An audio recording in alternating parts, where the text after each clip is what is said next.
லிங்குசாமி ஊர்க்காரனா? எந்த ஸ்பாட்லனா, நம்ம சினிமா தான் நம்ம வாழ்க்கைன்னு தோணுச்சு? ஏன்னா, ஊர்க்கார லிங்குசாமி எங்களுக்கு தெரியாது.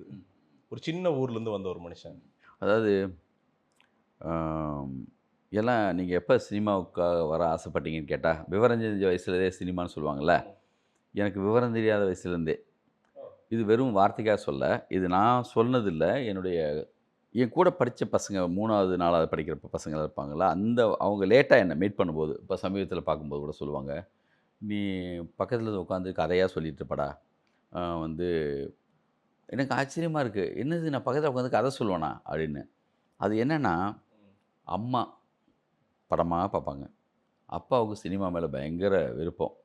ஆ என்ன தாண்டி சாயந்தரம் வேலை முடிச்சுட்டு அம்மாலாம் வந்து படத்துக்கு போறதுக்காக கிளம்புவாங்க இல்லையா? என்ன தாண்டி போயிடவே முடியாது அவங்க. யாராவது ஒருத்தர் என்ன பிடிக்க சொல்லுவாங்க. அவர தள்ளி விட்டாவது கிளம்பி போய் சேர்ந்துருவேன் நானு. அப்படி பல படங்களுக்கு அவங்க உள்ள போனதுக்கு பிறகு, பரமக்குடி பக்கத்தில பார்த்திபனூரு, லட்சுமிபுரம்னு எங்க ஊரு. அந்த தியேட்டர் பேரு தங்கம் தியேட்டரு. அங்க உள்ள போனதுக்கு பிறகு கூட நான் வந்து அடிச்சு புடிச்சு உள்ள போயிருக்கேன். பர்ட்டிகுலரா ஒரு படம் துலாபாரம்னு ஒரு படம். நான் எங்க அம்மாவ அவங்கள காணோமேங்கிற ஃபீல்ல அழுதுட்டே இருக்கேன். ஜனங்களும் அழுது தான் இருக்காங்க. அந்த படம் வந்து அப்படி ஒரு படம் தான். எனக்கு என்ன புரிஞ்சது நான் அழுகுறேன்னு பக்கத்துல உள்ளவங்களுக்கு பெரிய ஷாக்கு. இந்த புள்ளையும் இவ்வளவு தூரம் அழுகுதேன்னு. ஒரு சில விதை வந்து அது ஆன்மீகமா இருக்கட்டும், நம்மளுடைய சினிமாவா இருக்கட்டும், இல்ல வேற துறையா இருக்கட்டும், அந்த சீடு விழுந்தது. நம்ம நெனச்சிட்டு இருப்போம், இப்போ அப்ப நம்ம ஒரு கணக்கு போடுவோம். அது போன ஜென்மத்தில இருக்கலாம். ஜென்மத்து மேல நம்பிக்கை இருந்தா, இல்ல அம்மா வயித்துல இருந்தப்ப இருக்கலாம். அதுக்கான இது வந்து அது எப்பயோ ஸ்டார்ட் ஆயிடும்.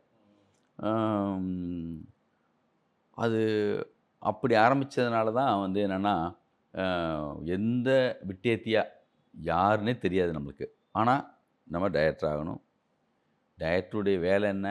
அதோடைய பொறுப்பு என்ன? அது எவ்வளோ பெரிய வேலை? அது கூட நமக்கு தெரியாமயே கிளம்பி வந்திருப்போம்.